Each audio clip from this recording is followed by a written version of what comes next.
Hi, everyone. It's Tiffany Harlick, and I'm here to give you a little astrological insight for the week of November 13th through 19th of 2023. And there's more good news than bad this week. So there might be a little emotional hangover as you start the week, a little irritability, a little restlessness, feeling a little discontent. Don't worry, it's going to pass. The sun is opposing Uranus on the 13th early in the week.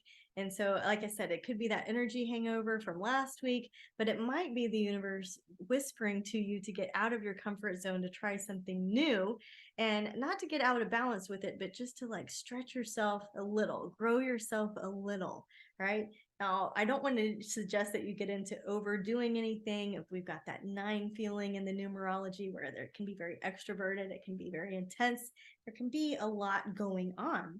So, mindfully, what would push you outside of your comfort zone a little bit and go there? For example, the cold plunge thing. Everybody's about the cold plunge thing. I hate it. I hate it.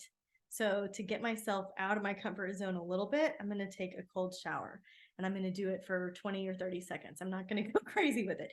That's a little out of my comfort zone, right? It doesn't mean that I jumped all the way in and I'm training at the Hof Center for all of the things that I could possibly do. It's just a little outside of your comfort zone, right? Reconditioning the neural pathways to say it's okay, I'm safe when I try something new. Also on the 13th, we've got a new moon at 20 degrees of Scorpio.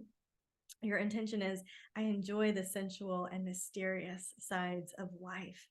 And so the Sabian symbol with this particular new moon is a soldier derelict in his duty. The Sabian symbols are kind of cool to work with, and I bring them up on the moons because I just think it's nice to work with a degree every once in a while. And so this particular Sabian symbol is a soldier derelict in his duty.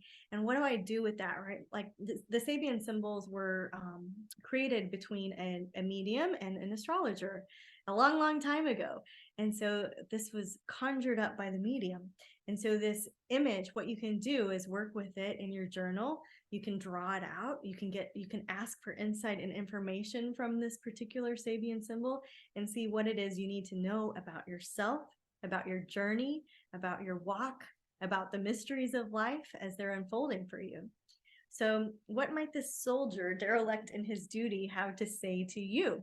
This Moon family's story starts a new 2.5 year cycle. It begins on November 13th, and then a pivot happens August 12th of 2024. Another pivot happens May 12th of 2025, and this cycle completes February 9th of 2026. So quite a long time we've got to work with this new moon energy. You don't have to know exactly on the date. You know, a great book to work with is New Moon Astrology by Jan Spiller. I just love her work. And so in it, she'll say that you need to make your new moon wishes and intentions and plant your seeds within the first 8 hours of the new moon. So not before, but when it strikes and within those 8 hours. That's when she says the new moon wishes are the most potent. And so, you can get extra insight as to what is renewing, what is resetting, what is starting fresh in your life by looking at where 20 degrees of Scorpio is in your chart. If you need help with that, just let me know. Scorpio rules money and power and vitality and magic and mystery and sexuality and the deepest human bonds. And so, what is it that's in your wish list that is in those kind of themes that are working up for you? So, something to put in the crock pot, as we say. On the 15th, Mercury will sextile Venus. On the 17th, Mars will trine Neptune and the Sun. So Mars and the Sun will trine Neptune. And then on the 18th, we have a cazimi, which is when Mars is cazimi. So Mars is in the heart of the Sun. And all of that's really good vibes. It's really good and flowing. You can really, there's ease, there's grace, there's love letters, there's times to organize, there's times to have that juicy relationship connection. There's times that you have this beautiful creative streak. Maybe you've got like an old art project that you could make new or refresh, or it's just a really good feel good vibe.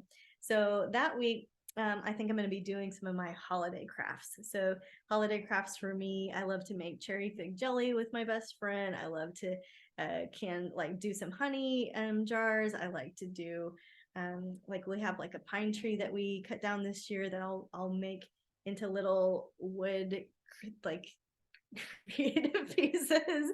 And so this is a time when you can be in touch with nature, be in touch with that divine flow, and be in touch with your own creativity, and just have fun, just let life be easy. We don't have to complicate cornflakes. We can just be here to enjoy the ride this week in November. So again, the biggest thing going on this week is that new moon in Scorpio. And right after that, there's this just beautiful flow, this beautiful, clean, organized, creative, beautiful flow of energy. So all of the planets are really working together to help you find spiritual solutions. If you're going through a tough time, keep going. Don't stop before the miracle gets here. So thank you for the opportunity to serve, and namaste.